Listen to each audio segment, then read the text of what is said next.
सुर में गाना सीखिए पाधानीसा ऐप के साथ AI powered personal music teacher from Saregama. In the Indian tradition, which says the moment you have trust, you will automatically have this attitude, whatever happens, happens for your own good. And when you have this attitude, you'll find you'll be able to manage fear in a much better way. There's a very beautiful story. It seems a king and a minister went out for hunting. Suddenly a tiger attacked and the king killed the tiger. In the process of killing the tiger, he lost his thumb. He was very sad that he has lost his thumb. The minister had exposed himself to yoga and therefore he told the king, Maharaj, don't have to be sad. Whatever happens, happens for your own good. The king got very annoyed and he said, I've lost my thumb and you say whatever happens, happens for my own good. It was not appropriate on the part of the minister to say at that time. The king got so annoyed, caught hold of the minister and pushed him in the well nearby. Unfortunately, the well had little water, so he was saved. And then the king asked the minister, whatever has happened, is this for your own good? And the minister says, whatever happens is for my own good. The king cursed. He said, what a silly thing, this fellow is in the well and says this for my own good. He leaves the forest, leaving the minister in the well. And as he was going, he went to the neighbor's village, and there a group of Kali worshippers caught hold of the king. Kali worshippers is a group of people who believe in human sacrifice. They caught hold of the king and said, we are going to offer you as Balidan. We are offering human sacrifice to goddess Kali. Their tradition is, if you offer human sacrifice, God will be pleased. This king said, please don't do this. I am the king of the neighboring kingdom. But the Kali worshipper says, it's still more good, this blue blood that we are offering. The king cursed what is happening. And the next day when the chief priest came to do Balidan, the chief priest saw the king's thumb has been cut. And he said, please release the king and send him off, because in their tradition, any ahuti should be purna ahuti. Any offering should be a complete offering, and therefore God will get angry, so send him off. The king was very happy because his thumb is lost, his life was lost. If thumb was there, he would have been offered. And then he remembered what the minister said, whatever happens is for my own good. He comes running back to the forest, takes the minister out from the well, touches his feet, offers his apology, and then explains whatever has happened, to which the minister says, please don't thank me, don't apologize to me. What you did is really good and what happened to me is good. If you had not pushed me in the well, then I would have been the perfect offering to goddess Kali. They would have killed me. Whatever happened, happens for our own good. This type of trust when you have, you will be able to deal with death wisely, trusting that death also is a part of life, and learning to experience the mystery of existence, life opens up a different dimension. So the first great fear is the fear of public speaking. Second is the fear of death. Third is the fear of insecurity. Now this is another fear that one has to handle with understanding. Lot of people are insecure. And insecurity seems to literally eat people up. Now have a wise perception. Yoga says have a wise perception with reference to insecurity. You are afraid of insecurity because you have a conclusion of what security is. Please understand, our insecurity is always in contrast with what security your mind fabricates. So you have a concept, this is security, and from that light you find you are insecure. Insecurity means what? Is only in contrast with security you say something is insecure. Life is constantly changing. Therefore in Sanskrit the word jagat means jayate gacchati iti jagat. That which is born and that which goes is the world. World is constantly changing. Hercules said, you cannot take bath in the river twice. Everything is changing. Change is so beautiful, but you are afraid of change because you have a concept of something which is changeless. And therefore, if you say this is security, and from that contrast, you become insecure. So if you can understand one thing, there's no such thing as security at all. Everything is insecure because everything is changing. This moment is gone. When the moment it is gone forever. Everything is changing. So what is secure? This body is not secure. Your money is not secure. Nothing is secure. Since everything is changing, you have to learn to love change. God in His infinite kindness is giving us an opportunity to love what is. If you bring the energy of love, you can handle fear much better. If you can do what you love is beautiful. Always you cannot do what you love. Then you have to learn to love what you do. Do what you love and learn to love what you do is a great skill that you have to learn in the course of your living. So there is change. Learn to love change. And how to love change? There is no how to love change. It is an understanding that there is nothing called security. Everything is insecure. And you are afraid of insecurity because you have a concept called security. If you can renounce that and start learning to love what is with the understanding past is history, future is mystery, the present is a gift, and therefore in English it is called the present. The present is a present. Each moment is a present. And each moment if you can learn to use it, then you find life becomes beautiful. Drop your concept of security. Learn to love change. And I'm not trying to say you should not work for your financial security. But whatever you are working, please understand that everything in this existence is perishable. And the beauty of existence is it is perishable. Something perishes, something is born. Learn to use whatever life gives you. You know, people always come and tell me, Swamiji, I'm unhappy because I don't have this. I'm unhappy because I don't have this or that. And I always tell them, it is not what you have. It is how you use what you have which makes a difference in life. What do I mean by that? It is not what you have. It is how you use what you have. You have eyes. If you do not know how to use your eyes and always look on what you don't have, then you will find having eyes doesn't mean anything. So if you can learn to use whatever life gives you, have eyes, use your eyes. You have brains, use your brain. Have legs, use your legs and hands. And then if you use whatever life gives you, life is beautiful.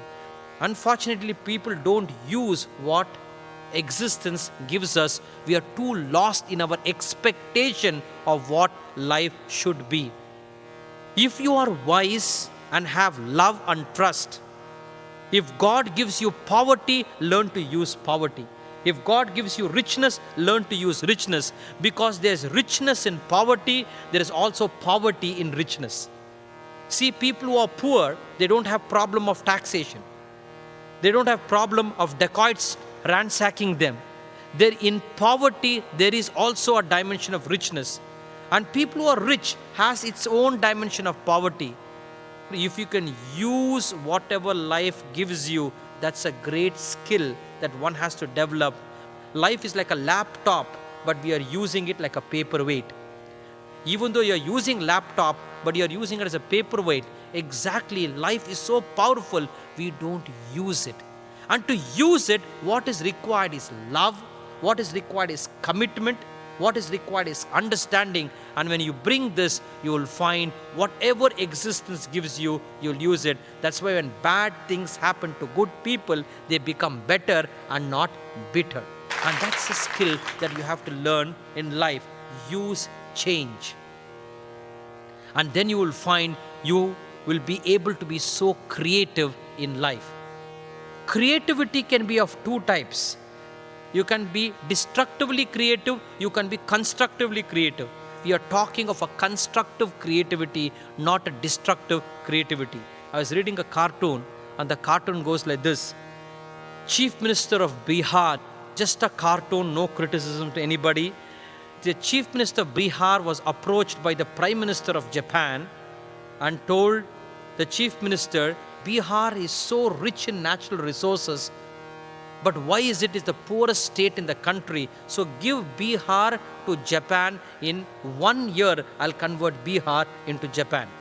The prime minister of Japan offered it to the chief minister of Bihar. The chief minister of Bihar laughed at it and said, what is so great about this? You give Japan, in 6 months I'll convert Japan into Bihar. Now this is also creativity.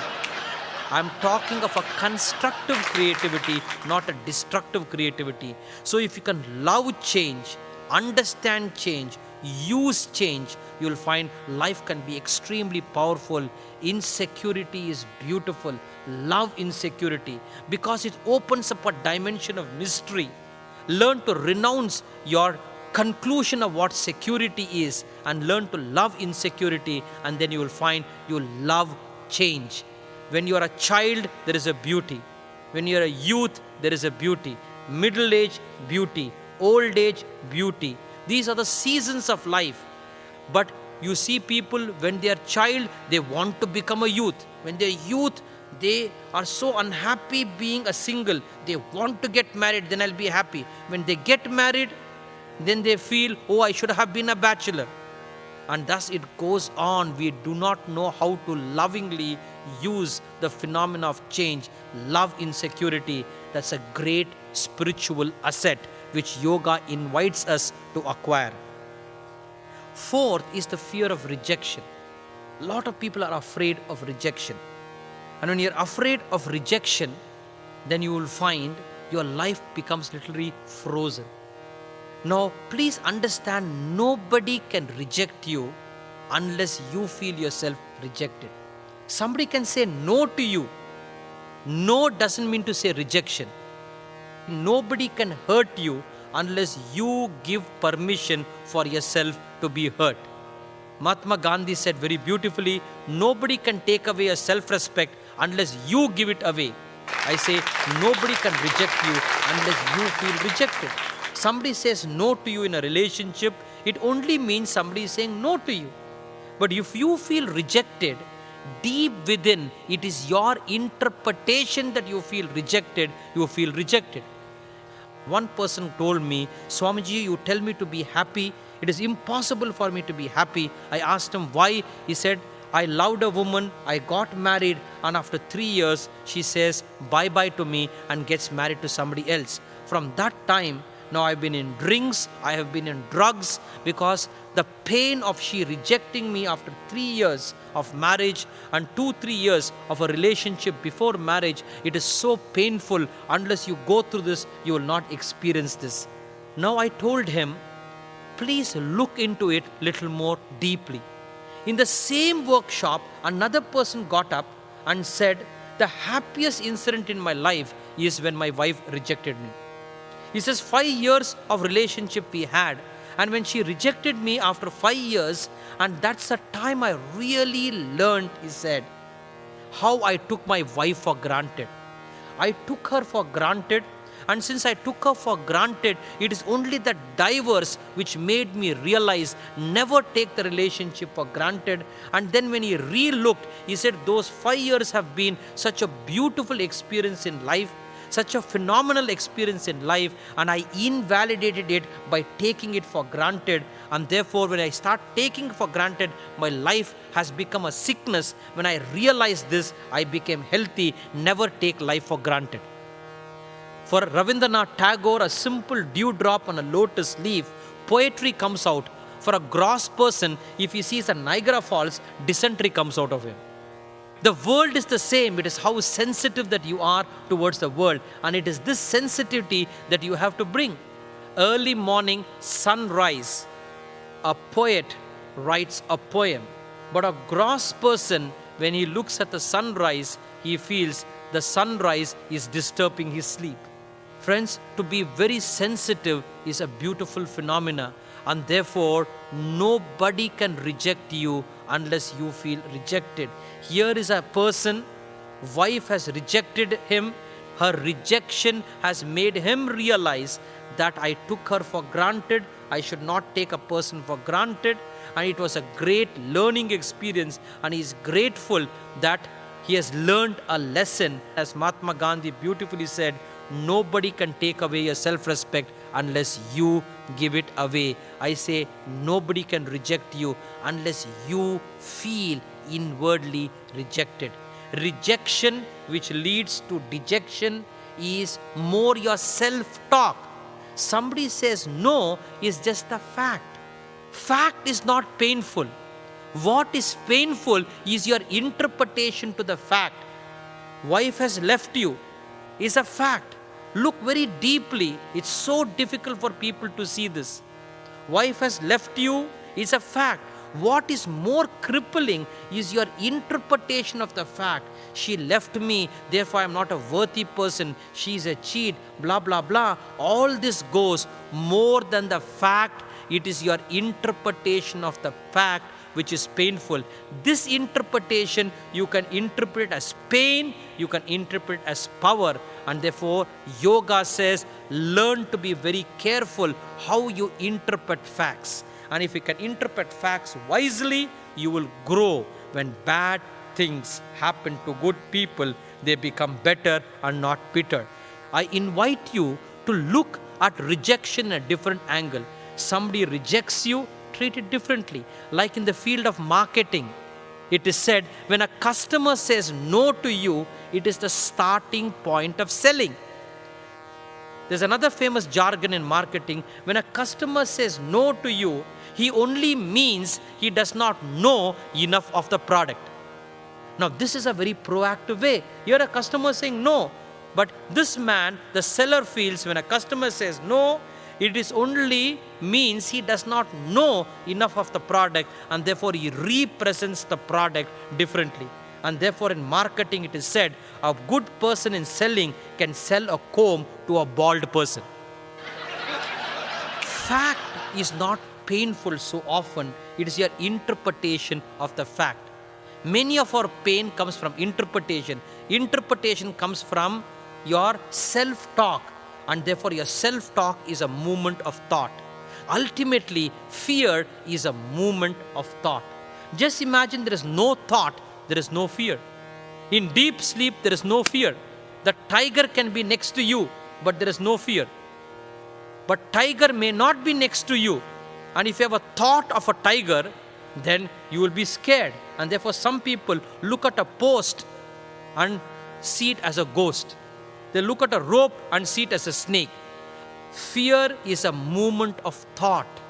And if you can see fear is a movement of thought, and if you can see you are not the thought, you are the space in which thought comes and goes, and if you can always see yourself beyond thought, then you will find that you will not be a victim of thought, for you are only a space which is beyond thought itself. Therefore, fear is a movement of thought. People always tell me, Swamiji, is beautiful, but when somebody likes you and you like them and somebody rejects you, it's still painful. It still hurts. Hurt or upset, whether justified or not justified, it is self-damaging. You have to understand that. Now you may say, but it's natural for us to get hurt when somebody rejects you. The moment you say it's natural for us to get hurt, then you have no possibility for a higher dimension. I will give another answer. People get hurt when somebody rejects you. But if you have to be a winner in life, you have to operate from an extraordinary dimension. Like, if you want to be an Olympic champion, you cannot operate from an ordinary paradigm. You have to operate from an extraordinary paradigm. And what is the extraordinary paradigm? Is the understanding, hurt or upset, whether justified or not justified, it is self-damaging. If you can keep this constantly aware, it is like a diabetic person saying, Swamiji, it is easy to say don't eat gulab jamun, don't eat sweets, but naturally we'll get tempted. Now what can anybody say to such a person? The doctor has to say, whether it is natural or not natural, you are not supposed to eat. It is self-damaging. So if we have this conviction, hurt or upset, whether justified or not justified, it's self-damaging, then you won't give energy to hurt, you won't justify hurt. Most of the time we go on justifying it. We go on expecting something else should have happened. And in this game that we get lost. If we can renounce that and then learn to just see fear is a moment of thought, hurt is a moment of thought, I am beyond thought, then that beyondness is what we have to experience. Finally, I like to say this, and this is the quintessence of my understanding of yoga and religion. When I find people struggling, I find most of their struggles, be it anger, be it fear, most of it is this: the greed to be somebody and the fear to be nobody is the biggest struggle that we are going through. If we can renounce the greed to be somebody, just renounce the greed to be somebody and the fear to be nobody, if you can renounce that, you will find your life will be so beautiful. Why do you want to be somebody? You know, ego plays such an important role. Ego always wants self-importance. Ego wants self-importance. And many of our fear, anger, hurt is we are caught up in the game of self-importance. A lady came to me some time back and said, Swamiji, my husband is so insensitive that he is not even seeing I'm putting such foreign cosmetics on my face, and he is not sensitive to see this, and that hurts me very much, Swamiji. I told her, please look, you are caught up in the game of self-importance. The earth, it is said, is like a small piece of dust in this cosmos, because there are so many suns, so many galaxies. So earth is a small piece of dust. In that dust, I told her, where is India? Another small piece, small dot. I asked her, where is Chennai? Again, a further dot. I want you to go through this as I'm saying. Then in Chennai, I asked her, where is Egmore? Further small. And in Egmore, where is the hotel in which I'm taking this workshop? Still further.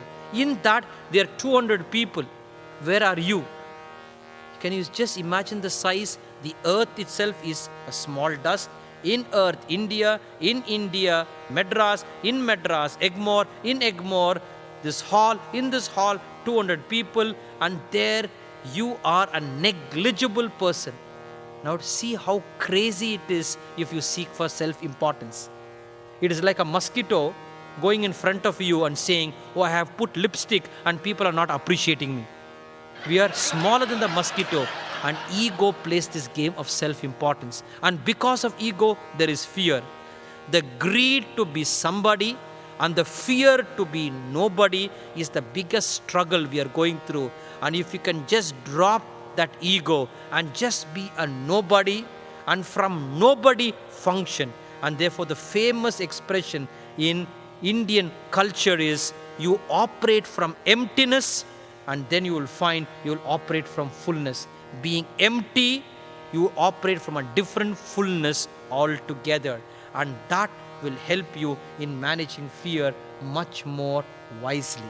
Finally, healthy fear is very different from unhealthy fear. You should have healthy fear, but your fear should be legitimate to the situation. When there's a tiger coming and you say, I'm not afraid, then you have to be taken to a mental hospital. Maybe there's no time for you to take to the mental hospital. So healthy fear is okay. We are talking of unhealthy fear, projected and imagined fear. And if you can renounce that, then you will find life becomes very beautiful. And therefore, finally, learning to convert fear into love is the greatest asset that we owe to ourselves. May God bless you all.